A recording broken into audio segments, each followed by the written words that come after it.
Welcome to our channel. Today we how to configure Dropbox file sharing for recruiters from LinkedIn step by step clearly. Open your web browser and navigate to the Dropbox website. Log into your Dropbox account using your credentials. Once logged in, locate and click on the Files tab on the left side of the screen. In the Files section, find the folder you want to share with recruiters. If you need to create a new folder, click on New Folder and give it a relevant name. After locating or creating the folder, hover over it and click on the Share button that appears. A sharing dialog box will pop up. In this box, enter the email addresses of the recruiters you wish to share the folder with.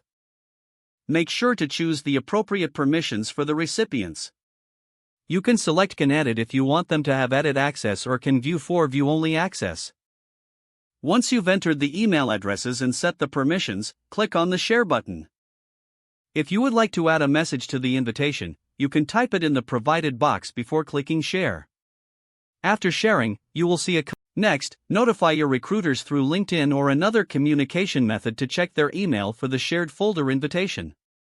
If you need to manage the sharing settings later, return to the folder, click on Share, and adjust permissions or remove access as needed. Remember to frequently check your shared folder for any updates or files uploaded by the recruiters. Finally, organize your files within Dropbox for ease of access and professionalism. If the page does not load, refresh the browser or try again in a private or incognito window. Make sure you are using the correct email address, then retype it carefully to avoid small typos. If your password is not accepted, use the Reset option and create a new strong password you can remember. Check your spam folder for verification or security emails, then complete any requested confirmation steps. Enable two-factor authentication if available to improve account security and reduce unauthorized access risk. After signing in, review your profile details so your contact information and settings are accurate and current. If you see an error message, note it down and try again after restarting your device and internet connection. Log out when you finish, especially on shared devices, to keep your account and payment information secure. If the page does not load, refresh the browser or try again in a private or incognito window. Make sure you are using the correct email address, then retype it carefully to avoid small typos.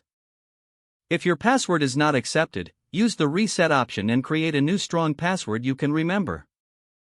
Check your spam folder for verification or security emails, then complete any requested confirmation steps. Don't forget to like this video and subscribe to our channel for more step-by-step tech guides.